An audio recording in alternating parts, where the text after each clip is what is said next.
All right, well, welcome back, Bible nerds. We believe that understanding the Bible in its historic, geographic, religious, and cultural context helps us see Jesus more clearly, love him more dearly, and follow him more nearly day by day. So, welcome back, everybody. We are a preacher, a teacher, and an average Joe talking about season 1, episode 5 of The Chosen, called The Wedding Gift, where Nicodemus interrogates John the Baptizer while Jesus and his students make their way to a wedding celebration in Cana. And during the ceremony, Jesus' mother Mary makes a special request. So, welcome back, guys. Glad to have you here. David, we got a teacher named David. How are you doing today? I'm fantastic. I can't wait to talk about this one. There's some really nerdy stuff going on here. Good. I can't wait to hear it. And we got a preacher, Lucas. Welcome. What's up, guys? It's good to be back with you once again. And I'm your average Joe. I'm looking forward to diving in with you guys. We have so much fun talking about these episodes. Well, consuming the content by watching everything with a kind of a different kind of eye than your average watcher is going to be watching. So I'd love to hear your just high level impressions of episode 5 and the wedding at Cana. David, what were your thoughts as you watched this from a high level perspective? I think it was, for me, one of there was two scenes specifically that were two of the most emotional scenes in the entire show so far. With it, they happened very early on, but the it's straight poetic narrative stuff, but it makes perfect sense, Right. as to the feelings and the thoughts and the ideas with it. And so I thought this was a phenomenal episode when it comes to that, for sure. When we watch, for everyone's edification, we kind of watch these episodes in preparation for our recording the show, and I could tell when David was watching this episode because he was dropping meme bombs on Lucas and I. I think you've been excited to share this one. Lucas, what about you from a high level perspective? What are your thoughts on this one? I really enjoyed the episode. From my point of view that I'm looking at this show from, there is so much mess whenever it comes to sorting out pieces of the biblical narrative here, which we'll hop into. But I really enjoyed the episode. I loved Jesus's interactions with his disciples and the way that they portray those. It was a lot of fun, and I really like the relationship that Mary has with Jesus and the other disciples in this one. Is a lot of fun. Yeah, there's so many storylines that are kind of getting picked up here. We see Thomas and Rama as they're kind of working together on this. Starting to bring other people into the story on a more full-time perspective. So from a narrative perspective, I love where this goes. I thought there's some really fun humor throughout it too. So I'm sure we'll talk about all of that. But let's start diving in. Here's what I'd propose we do, because we always talk about our rating system. So before we get to the rating, I'm going to bring up the rating here. As I was watching this one, there were kind of some fun elements. So we'll go with the options that could have been for our rating system. One of them was Andrew's left feet. So how many Andrew's left feet do you rate this one? We could have had how many crooked hopas. We were going to possibly go with crooked hopas. But what I ended up going with is our rating system is going to be, I don't know if we call it vats of wine or jars of wine. But that's got, to me, that was the obvious choice on this one. So, or there was some term that they used. David, did you pick up what the term was? I don't even remember what the term was. Yeah, there was some term that they used, so maybe we can find that. But we'll go with jars of wine for our rating for this one. But Lucas, why don't we dive in from a scriptural perspective? I know there is a lot going on. This is a really clearly defined story in Scripture. But what are your takes from a scriptural accuracy perspective? So from a scriptural accuracy perspective, we're actually pretty solid on when we see everything that is happening. This kind of delineates the things that are in John chapter 2. We see that we have a wedding that's taking place. Jesus and his disciples are invited. Mary's there. That this is likely a family or people that Jesus feels very close to. Mary shows up early, and so we kind of see this relationship between Jesus and Mary. Jesus and Mary. I forget what's the name of the friend that Mary meets there, who's the mother of the. Yeah, I Not can't remember her Dinah. name. Oh yeah, Yeah, Dinah. yeah, I think it Right. is. Is Yeah, Yeah. Dinah okay? Dinah's it. So we see that there's a strong relationship there, and that Mary's, showing up early and trying to fix things Right. and all of that. And so I think that all of those things are very interesting, and they make a lot of sense given the context of the story, right? I do love that this episode starts off with the story of Jesus at the synagogue. Yeah. It's one of the stories that, has blown me away for years is how do you lose how do you lose a kid for 3 days, right? We got a 14-month-old now. And I know if he's out of my sight for 30 seconds, I'm like, oh my gosh, something's being broken in the house, right? So how do you lose somebody for 3 days, and realizing that these traveling caravans were enormous, and that Mary thought that, Jesus was with somebody else, and all of those types of things, it kind of brings to life into context all of that, and then bringing the synagogue into full view, or the temple into full view, that Jesus as a child says, I was in my father's house, and then that kind of being the prelude to the show. I really really enjoyed that. Where this gets into the weeds a bit for me, so let me give my ratings on we're going on stone wine jars. Is that what we determined? Yeah. The jars of wine. Yeah. So on the jars of wine, if we're going to give it biblical accuracy, I'm going to give this a 4, right? Because The Chosen is tasked with creating an hour-long episode where you fill in a ton of details that we don't have. But as far as what happens in the scripture to what is happening here in the episode, it's pretty cut and dry with the main portions of it. So I'll give it a 4. Here's where this episode causes a ton of questions that, as a pastor, I have to answer, that become really, really challenging. Whose wedding was it at Cana? We don't know. Mm-hmm. But if you were to go and begin to look or to dive into some of the online commentaries, or begin to look and just ask the question, whose wedding was it at Cana? It's absolutely mind-boggling how many theories are out there. And so from the pastoral perspective, what is portrayed in The Chosen is as biblically accurate as I think we are allowed to be without becoming heretical.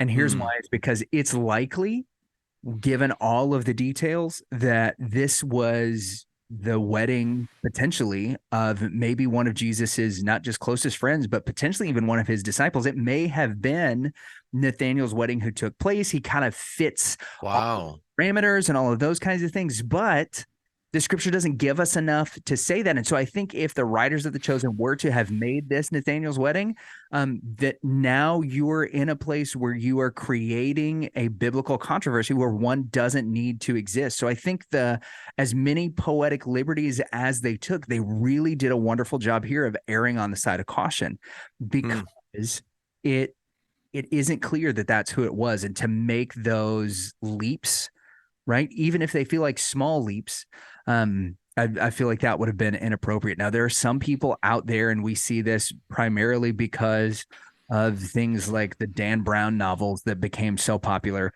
with the Da Vinci Code and Angels and Demons and all of that stuff. There is a subsect that believes that this was Jesus's wedding, which I will tell you flatly does not make any sense, right? I don't care what Dan Brown and Tom Hanks have told you, or any of that stuff. This is not Jesus's wedding. It absolutely 100% is not. And one of the most basic reasons that we know that is because other places in scripture talks about Peter being married. It talks about the brothers of Jesus being married. And one of the explanations is this could have been the wedding of James, Jesus's half brother, who wrote the book of James, who comes to believe that Jesus is the Messiah after the resurrection. He was the leader of the church in Jerusalem. And it's mentioned in places in scripture that Peter is married, and so are, the brothers of Jesus. Paul mentions that. And so as he's kind of creating this argument that him and Barnabas are the only one who actually don't have any time to themselves. But all of that said, which was when I was a young single pastor, I loved that. Like, oh, so you all my time belongs to you because I'm not married. Look, this is what Paul's saying, but that's a topic for another day. We have to summarily reject, based on what we know in Scripture, that this is 100% not Jesus's wedding. It's not at all. So that's first and foremost. Whose wedding it is up for debate. Maybe it was James. Maybe it was that Nathaniel's. Maybe it was one of the other disciples. Maybe it's somebody that we don't know, and that's what the chosen, when their writing team decided to do. And I think that was scripturally a brilliant decision. Not only are you avoiding the controversy, but you're avoiding putting the show in a place where it is making claims that could be even semi-heretical in a way that pushes people away from the gospel instead of toward Christ himself. Now, that said, there is one moment in this that is another one that I have a lot of questions about, or that I've been asked about, and that is at the end of the episode. Jesus begins to, after he's turned the water into wine, he's talking to Simon. They have this interaction where he says, there's one thing we still have to do. We have to fix Andrew's feet. And so they go, because Andrew's got 5 left feet or whatever the joke is. And so Jesus makes this quip, and all the disciples are dancing together at the end. And Jesus says, Peter says to him, hey, maybe you can fix, I forget exactly how it's phrased. Maybe you can fix Andrew's feet. And Jesus says, I can't even do that.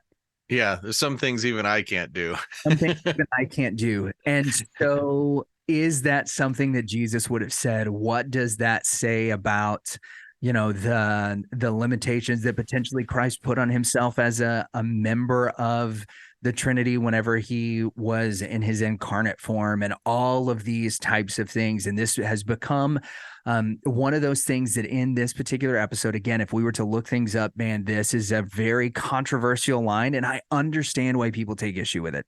I completely do, right? Because if we really believe that Jesus could have at any point in time done anything while he was on earth, he certainly could have fixed Andrew's feet.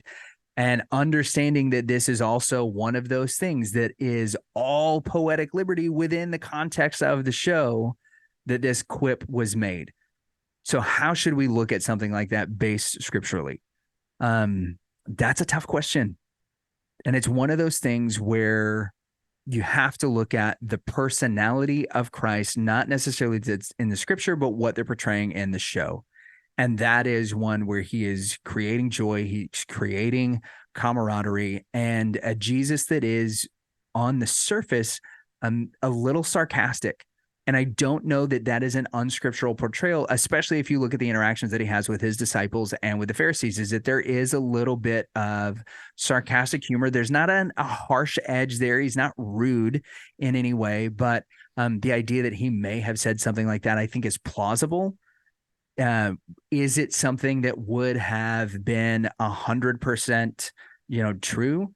No, Jesus could have done anything. He could have fixed anything. But I think when we take these things, and my point in all this and bringing it up, if we take some of these things and we put them too far under the microscope, I think what we're doing is we're hunting for reasons not to like and enjoy something. And we are trying to find ways that things are heretical instead of looking to what's actually happening, particularly in shows and programs and things like this. And this will lead us all the way back. And I don't want to revisit a conversation that we had in episode 2 of our show, that if you want to know more of our thoughts on that, go check out episode 2 of Biblical Considerations before you watch The Chosen. It talks about we discuss all of those things. And I think this is one of those that, yeah, it's a minor bit of poetic license and liberty. It is something that kind of pushes the narrative a little bit. It creates camaraderie. And if you're one of those that's like, Jesus would never say that, or if Jesus did say that, does that mean that Jesus lied? Jesus told a bunch of parables that were stories that were made in hyperbole. People understood that that wasn't the case. I think Simon at this point, because Jesus is making this quip, knows that that wouldn't be the case either. He's seen so many miracles at this point, even if they were all done privately, that Jesus could do anything. And it's just a quip and should be absorbed and taken that way. And let's not, put too critical a microscope on top of all of this. So of the joke, right? overall, my rating is a 4. And be so cautious whenever you go and you dive into the wedding at Cana. When you're looking at it from a theological perspective, we don't know whose wedding it was, and anybody that tells you that they do, they're wrong. Period. So they had some poetic license restraint that they showed, where it could have been this really quote unquote cool connection to say, oh, could have been this one, but they showed that restraint as they did that. That's interesting. I was also curious, Lucas, you know, for you leading a congregation of people, and I know this is a touchy subject for a lot of people, but we're also dealing with wine and we're dealing with alcohol in this episode. And, you know, I know people have a lot of different viewpoints from like, oh, it's actually grape juice, you know, and then you get into the, well, then what was this, you know, when Jesus made the wine and it was stronger, you know, and better, and they, you know, usually serve that first. Like it seems to me, certainly from this portrayal, that this is alcohol that's being consumed, not grape juice. At least that's how I interpreted that. Different than how I grew up. Like in my family, like alcohol was not like Satan. Alcohol was Satan, you know? So it's like, there's no way this could. So how do you deal with that, you know, from a pastoral perspective, as, you know, talking with people about this kind of subject? Yeah. So first off, most people I think that are in the teetotaler camp, have this idea that better means more alcoholic whenever it comes to any alcoholic beverage. And that is certainly not the case. Some of the most highly rated wines in the world are not the ones that have the greatest alcohol by volume, but they do have really wonderful aging processes and all of that kind of thing. So the idea, the first myth in this that I would bust is that it means that this batch of wine that Jesus made was of the highest alcohol content. It had the highest cask strength. You know, it was 10% Right. alcohol by volume, and that, you know, 2 sips would have gotten anybody drunk. That's why it was so great. That's not what it means. And we've got a couple of friends who are wine sommeliers that hang around our, you know, in our friend group, and they would quickly tell you that the most alcoholic wines are typically the ones that are the worst. So this doesn't mean that it was the most alcoholic. It means that it was the best, meaning it had the best flavor and all that, which completely makes sense. If everything that was created in the world was created through the Word, and the Word was Christ, and there was nothing that was created that wasn't created through him, then it would make sense that he would be able to know and to create the best wine that ever existed. So, you know, anybody that is in that camp, you will have wanted to have tasted the wine of Cana. That's what we should compare everything to. So that's the first thing that I would say. And the second is, you know, the idea that so much of this is cultural is really important for us to understand. There was a health aspect to drinking fermented drinks back in the 1st century, and that is simply because so much of their water and the beverages and things that they had were so tainted because there was not a strict water filtration system. You know, if you were to go to Rome today, you can drink any of the water anywhere because it comes from the aqueducts and it's pure, and anything that comes out of any of the fountains that were made 2,000 years ago is still beautiful and crystal clear. And I've been, and it's wonderful to drink the water there. It was not exactly how they treated the Judean province. That's not really what they were looking for. And so much of the things that they consumed had to be fermented for health reasons. But my biggest thing is that this is not a piece of theology that is created, or this is not a story that is created for us to build a hermeneutic around for drinking or not drinking. I would go back again to some of the stuff that we said in episode 2. If you do something that offends your brother, like, don't try and justify why you get to do something that may create sin by looking at something like this. That's not the point of this story. And if we try to make the consumption of alcohol the point of this story, then what we've done is we've really missed the bigger picture of what Jesus is doing and what John is communicating to us in this gospel, that Jesus, even before he felt like it was his time, did something to show that he honored his mom, which is the first commandment with a promise to honor your father and mother, and then you'll have a long life. And then also that he's going above and beyond that and showing love and care for this couple who was likely one that they had close ties to and friends with, that they would not be shown dishonor on a great day of, or a great week, as it were, of celebration, but rather that they would be lifted up. He shows an incredible love for all of the people involved here. He's not advocating for drunkenness, and for us to kind of take it and pull it out of context in that way is something that I think we need to examine if we're using this scripture as a justification for us to consume alcohol, no matter what your stance is, then you really need to do some heart searching, because that's not what the scripture is about at all. That's such a good point, for your average Joe, who's out there kind of trying, again, a lot of people living there, like reading scripture and just like consuming it as, how do I justify the life that I'm living? And it's an exercise in missing the point. Yeah. And I think that's a really good way to put it. I'll keep mine. So we got four Yeah. jars of wine rating for Lucas. I'm also in that camp. So I'm four jars of wine for the narrative. I thought there were some really fun elements. Again, we kind of see, and again, you'll see this in my life. We got a couple entrepreneurs with Rama and Thomas who are coming in, running their wedding, business, as it were, and Thomas being the vendor for Rama. It was kind of this interesting thing, and this position where they're put in, where this is going to be tragic for the whole ceremony, and it's going to look bad for her father's vineyard, and it's going to look bad for Thomas in his calculating of everything, which we come to find out, like, Jesus is like acknowledging his ability to see that. So I thought there were so many cool elements, and it was a fun episode. I think in comparison to like episode 3, where it's kind of this just kind of held out here, like this is a similar vein for me, where kind of they're outside of Capernaum, they're doing their thing, but I loved how the story was told. I thought it was really fun seeing everyone's insecurities, like with the crooked Hopa, right, where she's like, this is the best that we could do, and where I can't remember, I think it was Abner, was that the groom's father, kind of being this pretentious guy who's, and like, oh, they're making judgment, all this kind of stuff. So I guess that does, like, I could see that aligning with what we read in scripture, is where, why was there a shortage of wine? Like, what we don't necessarily stop and ask that question. And so I thought they did a good job pulling the narrative together for that. So so I give it four jars of wine for that. I had like so many notes, David, in my notes here. I'm like, there is so many contextual things. Obviously we continue on with the story of John the Baptist and Nicodemus, right? And there's this dialogue between the two of them, which I'm 100% certain you're going to talk about. And then the story of Simon and Eden, right, crushing the grapes together. And I thought there were so many elements with that. Also, like when Jesus when he dips his hand into the jar, and it comes out, and then he's kind of squeezes his hand, you see, like, some obvious foreshadowing of, of his death and crucifixion and the blood and all of that. So many different elements here, the public versus private ministry. I had like a million, like, what does this even mean? Like, why is this such an important thing, with that? Or then, so I've got a bunch of questions. If you don't get to them, David, I'm sure I'll ask you, but what's your rating from the historicity viewpoint? Well, just before we even get into the historicity of it, let's just talk about it from a narrative perspective. I think it was beautiful. One of the biggest concerns that I had coming into this series was how they were going to handle Mary, not Mary Magdalene, but Mary, Jesus' mother.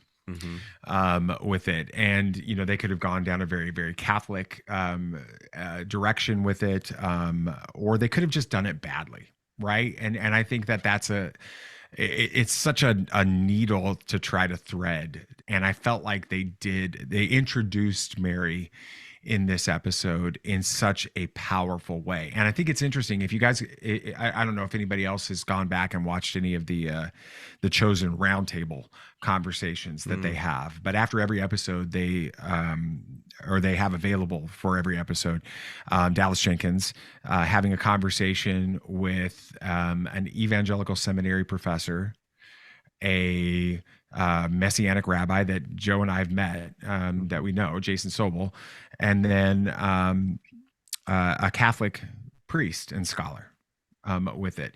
And it was interesting hearing him, that Catholic priest, talk about the way that they handled Mary in this. And he talks about the rosary and how, as you pray through the rosary, which is just a process of prayer, right? I think that we like complicate it and make it something that it's probably not intended to be. It's just a process of prayer, right? As they get through it, you stop and you meditate on different moments in Jesus's life. There's 5 different moments that you meditate on there.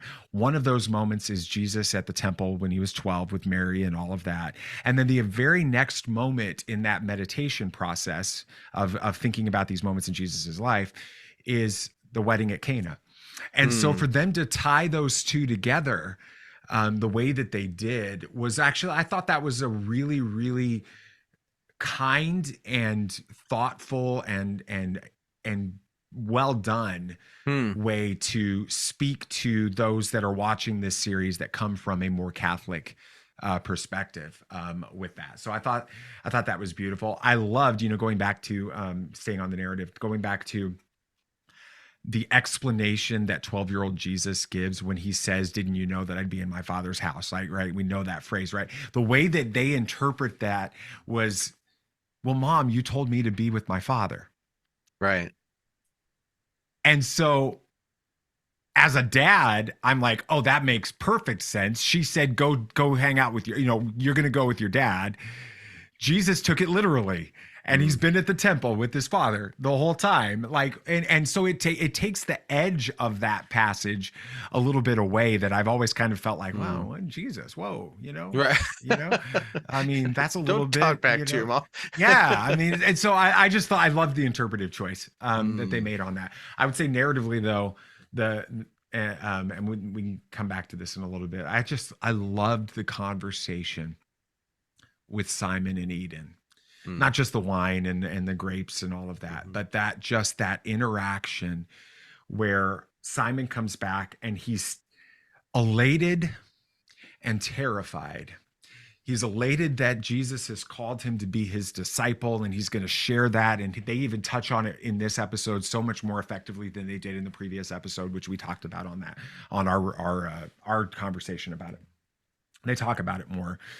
But he's elated from that perspective, but he's terrified because he's going to go home and tell Eden, "I'm giving up my business. I'm giving up everything, and I'm going to walk away, and I'm going to follow this dude." And it's exciting and terrifying. And what is she going to say? And her reaction, she turns away and she begins to weep. And he's kind of like, like what we all three of us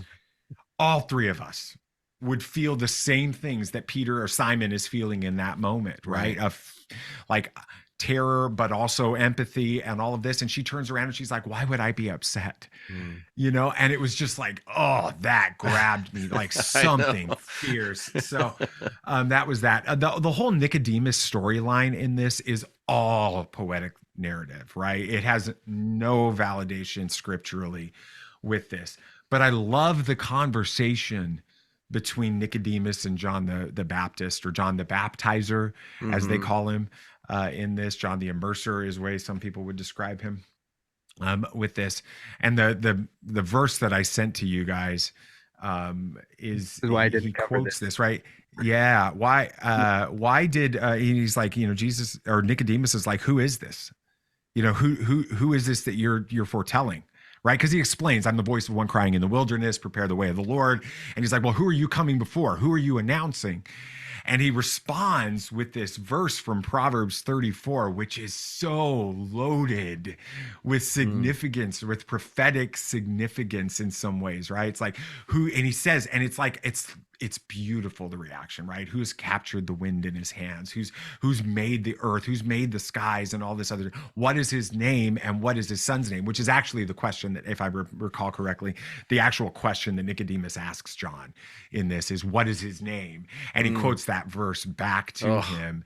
And I was just like, wow. Yeah, let's go. That was such a beautiful way to bring in some Old Testament scriptures, some Hebrew scriptures as a way to answer, which is also very, now getting back into context, he's using the idea of rabbinic dialogue. It was a common practice in the first century with teachers, right? You would ask a question, and rather than answering the question outright, we see Jesus do this all the time, you would respond with another question that causes the original asker to step back and think more deeply about it, right? So Nicodemus in this story says, "What is his name?" We would normally, in Western American culture, would answer the question. His name is Jesus. His name is Jesus. He's from Nazareth. He's 30 years old, right? Here's the facts, right?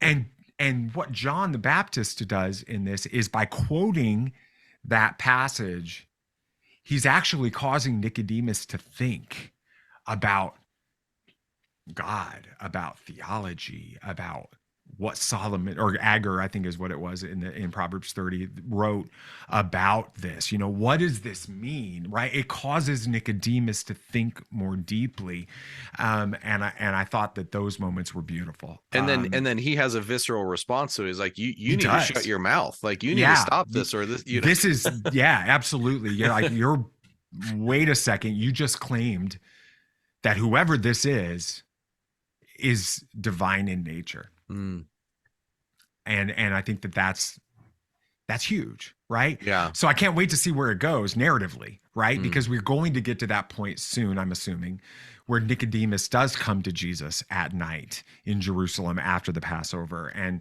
he does have this conversation, and there's this, we know that you're a great teacher, right? We know all of these things, right? And so there's a different approach that's coming with that. As far as context goes, jars of wine, I'm going to give this 4 out of 5. And I love that you chose jars of wine as this, because Lucas, what you said about this passage not being about alcoholic content and whether or not we can or should or shouldn't drink it is so important for this story, because that's not what this story is about in any way, shape, or form. It's about shame, and it's about honor, and it's about religious tradition being used to shame the bridegroom and the family in this. There's this element in this story that gets overlooked so often, and that is the jars that were used. It says in John's gospel that these are jars used for ritual purification. And in American 2000 years advanced culture where we don't think about these things at all, that's a fact, right? Jars for ritual purification. Now let's move on to the story where he turns it into wine. And for the original readers of this and those that were present and those that knew what was going on, there's unbelievable weight to this, because this idea is going to find itself popping up over and over and over throughout Jesus's ministry. This idea of ritual purification, this idea of the washing of hands, and all of this. And Jesus, every single time, just rejects this entire idea of these ritual purifications using these water jars and all of this idea. He rejects it wholeheartedly because it's not a biblical tradition. We assume that Jesus is negating or setting aside or elevating himself above the law in some way, shape, or form. The reality is there is no law in the Torah regarding the ritual washing of hands. And Jesus's reaction later is against not Torah, not the law, not scripture. It's against religious tradition that is used against people with this. And these ritual purification jars were, if you study ancient Judaism, were central to this ritual. I've been to Israel, Joe. You go into the restroom at a hotel, and there's a basin Special and a jar. pitcher, Right. and people for the three you would wash it 3 times, pour your hand, then you would take the other handle because you haven't touched it yet, and now that hand is pure. It literally 2-handled pitcher. You pour it over this first hand. Now your hands are purified, and you say, "Blessed are you, O Lord our God, King of the universe, who commands us to wash our hands." There is no commandment to wash your hands in this manner. And so the ritual purification jars are central to that tradition, this oral tradition, this Pharisaic tradition, which said we are closer to God because we observe the ritual washing of hands. And you aren't as close to God because you don't observe the ritual washing of hands. So then this whole thing happens, right? And you have the crazy moment with Jesus saying, "Woman, it's not my time yet." And we focus on that, and I love the way they did that in this one. They just used it as like a Hebrew word, right? It's for mother, right? It's another word for mother, Ima. He uses that, right? In this, they did just sort of push that aside, and they go and he says, okay, wait, there's ritual purification jars here. And he specifically says to fill it to the very, very top in the Gospel of John with that. There's a ancient, it dates back almost 2,000 years, Pharisaic ritual process that they would go through to make the water pure and to validate whether or not the water was pure. And one of that was this process where they would fill these ritual purification jars to the very brim. And then a rabbi or a Pharisaic leader or whatever would dip a cup into it.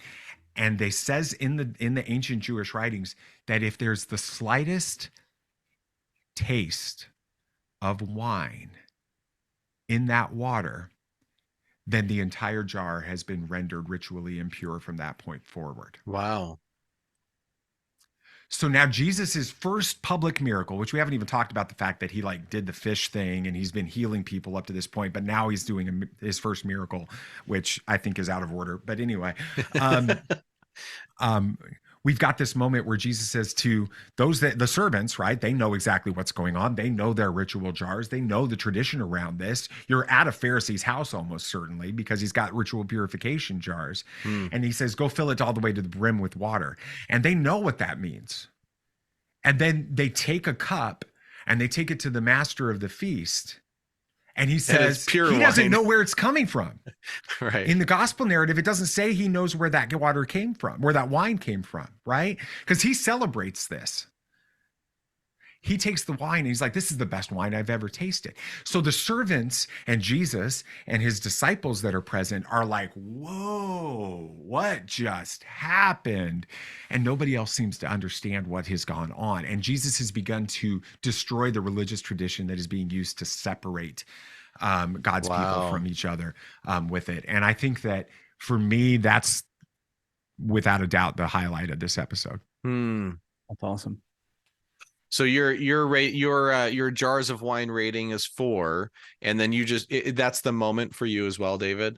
So what? Well, no, I would say if I go back to the moment, and I'm going to give this one a 5 for me. It is the moment from a strictly narrative perspective when Simon and Eden are meeting, and he's absolutely convinced Eden is going to be upset, right, that he's leaving everything, and she looks at him with tears and says, "Why would I be upset?" Finally, I've always believed this about you. I always knew you could do this. I'm telling you, right? Just that was it. That's awesome. So that's Lucas. What about for you? What was the moment for you? So my moment was at the very, very end of the episode, and Simon comes. Jesus said he couldn't heal Andrew. Yeah, actually, it's right around that point, right? Because Simon comes to him and he's like, "Oh, so you got the fishing nets and the water," and Simon had come to him earlier and had all these ideas, and Simon is wanting to talk about the business of the ministry and what their next move is going to be and what the next miracles are going to be and all of that stuff, and Jesus redirects him to the present and is like, "We're here to celebrate, so." Let's get Andrew dancing. Let's be about what we're about right now. And, we can handle all of the ministry troubles and the things tomorrow. But for now, let's be present where we are. And I think that that's such a powerful thing and idea, especially in ministry. Yesterday we celebrated my 10th anniversary at the church, which was a huge moment for me. And I had never been consistently in one place for more than 90 days until I came to this church, because it had been tours and hotshot gigs and things like that. And so, we'd be on the road for 2, 3, 4 months, and then we were off and there was a break and on to the next thing. And even when I held jobs, my managers knew, hey, you know what, I could leave at any moment. And so I think it's one of those things that, like, where I'm at in my life right now, having been planted in the same spot for 10 years. And then yesterday at that, where the church is celebrating that it is easy for me to stop and to think about, all right, well, this is great. Thanks for the cake, but we've got other things we have to do. We got to move on. We can't, whatever, instead of taking the moment to enjoy it. And a pastor friend of mine told me, months and months ago when he and I were talking about like our vision for the church is he was like, how often do you just stop and enjoy where God has you and the work that he's doing right now where you're at versus thinking about all the things that are in front of you. And I think we're so forward focused in ministry and just really, I think culturally in the US that we don't get to enjoy those little moments and those little things. And man, time gets away from you. So that redirect of, no, we're here, we're enjoying one another, we're building relationships, we're celebrating something else. Like then all of the questions and things that you have, your ideas, they can wait for tomorrow. For now, we dance. That was the moment for me of like, let's not get too worried about where everything else is at right now. Let's be about what we're about. So that was. So how many jars of wine do you rate that? That's a 5 for me because that's a check that I need consistently. Yeah, that's good. That's awesome. Yeah, for me, there was a moment that was kind of an epiphany for me, which is, when and I've been around enough Jewish culture to understand, like when the bread comes out and when the wine comes out, like what does everyone say? Blessed are you, Lord our God, King of the universe, who brings forth fruit of the vine. And this happens just after Jesus literally created the wine. I'm like, that absolutely contextually, I think would have happened. And it was like, to me, that was just like this wow moment. I was like, whoa, like this absolutely, it hit me like a ton of bricks when I watched that. But for me, the moment of this episode was all with Thomas. So he's sitting there like dumbfounded. If you recall, like everyone else leaves the room and he's just kind of staring at the jars of wine. And he's just like, I think in total disbelief, like my brain can't compute what just happened. And then coupling that with when Jesus says, follow me and I'll show you a different way to measure things. And I just like to me that I thought it was so powerful. So I'll give it a 4.5. So 4.5 jars of wine of Thomas staring at however many jars of wine there were. So, okay. So total episode, we all were 4s on our respective elements. And then you guys were both 5s and I was a 4.5. So we're at 16. This might be our highest rated episode. 26. Wait, is that right? 12, 22, 26 and a half. Are we 26 and a half on that one? So it's 15 plus, no, 14 plus four or 3 16, 4s. So we're at 12. 26 plus, wait, I'm lost. It's got to be your bowl. Yeah, sorry. 22 plus 4.5. So I think we're at 26 and a half, right? So this is pretty close to what we did on the previous episode. Yeah, pretty close to the last one. But all in all, great episode, great story. It's going to be exciting to see where it goes next. I'm excited for our next one. So, make sure to join us next time where a preacher, a teacher, and your average Joe look at The Chosen season 1, episode 6. Incredible compassion. After witnessing the healing of a leper on the road to Capernaum, the friend of a paralytic takes desperate measures to get him through the crowd to meet Jesus. So, Lucas, how can people join the conversation? Dan, check out the Bible Nerd Show Facebook group. Get in there, post your favorite meme, which is what David did with us all week. Post them, blast us with your memes, and then make sure that you're checking out our YouTube channel at Bible Nerds with an S Show. And drop us a line. What was your moment from this? And have you mistakenly thought that this scripture was actually about wine? And if it is, I repent in the comments. So check us out. Make sure to drop us a line. We'd love to hear from you. Awesome. Well, until next time, get in the word and stay nerdy.